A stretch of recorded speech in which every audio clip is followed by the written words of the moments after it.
জেহাদউদ্দিন আপনি লিখেছেন, বর্তমান সমাজের অনেক পরিবারে শাশুড়ি ও বউয়ের মাঝে কলহ লেগে থাকে, এ ধরনের সমস্যার সমাধানের উপায়টা কি? বেশিরভাগ পরিবারগুলোতেই দাম্পত্য কলহ মূলত বউ শাশুড়িকে ঘিরেই শুরু হয় এবং এটির ফলশ্রুতিতে কত ছেলে যে এ পর্যন্ত আত্মাহুতি দিতে হয়েছে বা তারা আত্মহত্যার পথ বেছে নিয়েছেন অনাকাঙ্ক্ষিতভাবে, অপ্রত্যাশিতভাবে, সেটা আসলে বড় অপেক্ষা রাখে না। তো বউ শাশুড়ির মাঝে যে কলহ, এই কলহ দূরের উপায়টা কি? এটা দূরের উপায় হলো, প্রত্যেকটা মানুষের দায়িত্ব আছে, তার কর্তব্য আছে এবং তার অধিকারের সীমারেখা আছে। এটার জানাশোনা বাড়াতে হবে, এটার আলাপচারিতা বাড়াতে হবে, সচেতনতা সৃষ্টি করতে হবে। আমাদের দেশে যারা মারা সন্তানকে অনেক বেশি ভালোবাসেন, সবার চেয়ে বেশি ভালোবাসেন সন্দেহাতীতভাবে, কিন্তু এই ভালোবাসার কারণে সন্তানকে অনেক সময় মা এমন বেশি আগলে রাখেন যেটা আসলে মা হিসাবে তার অধিকারের সীমা ছাড়িয়ে চলে যায়। যেমন বিয়ের পর ছেলে তার স্ত্রীকে নিয়ে সংসার যখন করা শুরু করে, অনেক মা চান যে প্রত্যেকটা বিষয়ে তার সাথে কথা বলা হবে, তিনি সবকিছু শুনবেন, বলবেন। এটা অনেক ক্ষেত্রেই বাড়াবাড়ি। মায়েদের এটা বোঝা উচিত। সন্তান যখন বড় হয় তখন তার নিজস্ব মতামত সৃষ্টি হয়। যখন তিনি বিয়ে করেন তখন তার সাথে তার স্ত্রীর মতামতে সে যুক্ত হয়। এখানে মা অবশ্যই তাকে গাইড করবেন, তাকে পরামর্শ দিবেন, মতামত দিবেন। মায়ের অবশ্যই চাওয়া থাকতে পারে, কিন্তু সেটার একটা সীমা রেখা থাকতে হবে। ধরুন ছেলে উপার্জন করছে, ছেলে উপার্জন করার পর ছেলের উপার্জনকে কে নিয়ন্ত্রণ করবে? স্ত্রী চান তিনি নিয়ন্ত্রণ করবেন, মা চান তিনি নিয়ন্ত্রণ করবেন।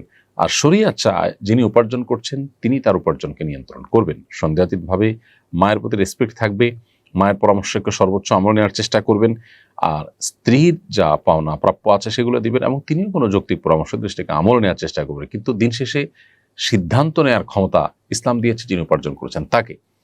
এখন মা যদি মনে করেন যে ছেলে আমার উপার্জন করে সব আমার কাছে দিবে, আমি যা খুশি তা বউকে দেব বা দেব না। অনেক প্রবাসীরা আছেন, তাদের উপার্জনের সমস্ত টাকা বাবা মা আশা করেন যে আমাদের কাছে দিয়ে দিবে, আমরা আমাদের মতো বিষয়কে নিয়ন্ত্রণ করব। এগুলো সবগুলোই কিন্তু বাড়াবাড়ি এবং বাবা মা হিসাবে তাদের যতটুকু অধিকার আছে তার সীমা ছাড়িয়ে চলে যাওয়া। সন্তানের প্রতি বাবা মা যদি জুলুম করেন তাহলে সেক্ষেত্রে আল্লাহর কাছে কিন্তু জবাবদিহিতার মুখোমুখি হতে হবে, সে বাবা মার কিন্তু বিচার হবে। অতএব এই মাত্রা জ্ঞানটা আমাদের মধ্যে খুবই কম এবং এর কারণেই কিন্তু কলহগুলো বেশিরভাগ ক্ষেত্রে হয়ে থাকে। অতএব মা হোক বাবা হোক, তাদের যে অধিকার সেটা অবশ্যই সবার চাইতে বেশি, আল্লাহর পরে আল্লাহ রসুলের পরে সবচেয়ে বেশি অধিকার তাদের, সন্দেহ নেই। কিন্তু সেই সাথে সেটার একটা সীমা আছে, শরীয়ত একটা সীমানা দিয়েছে। সো সেই সীমাটা আমাদেরকে মেনটেন করে চলতে হবে। একই কথা স্ত্রীর ক্ষেত্রে প্রযোজ্য। আপনার স্বামী উপার্জন করে আনছেন, এখন কি করবেন না করবেন, কাকে দিবেন না দিবেন সব আপনি দেখবেন না, এটা একেবারে অযৌক্তিক কাজ। আপনার প্রাপ্য অধিকারটা পাচ্ছেন কিনা, আপনার ভরণ পোষণ যথাযথভাবে পাচ্ছেন কিনা, মাও দেখবেন যে মারটা পাচ্ছেন কিনা। যদি নিজেরটা পান, এরপরে বাকি টাকাটা যিনি উপার্জন করছেন তার একান্ত আপনার স্বাধীন ইচ্ছা ব্যবহার করে তিনি যা খুশি করবেন, কিন্তু আপনি সেখানে শুধুমাত্র পরামর্শ দিবেন, ইনপুট দিবেন এবং দোয়া করবেন। স্ত্রীগণ যারা আছেন যদি মনে করেন যে স্বামী ভুল পথে আছেন, তাহলে সেক্ষেত্রে আল্লাহর কাছে চোখের পানি ফেলে দোয়া করেন।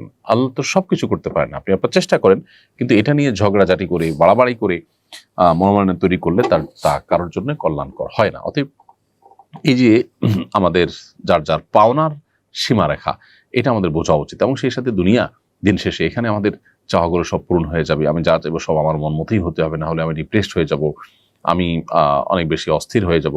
এটা একেবারেই একজন ইমানদারের সাথে যায় না। বিধায় আমাদের সহনশীল হতে হবে, ধৈর্যশীল হতে হবে, তাহলে ইনশাআল্লাহ এই পারিবারিক কলহগুলো কমবে।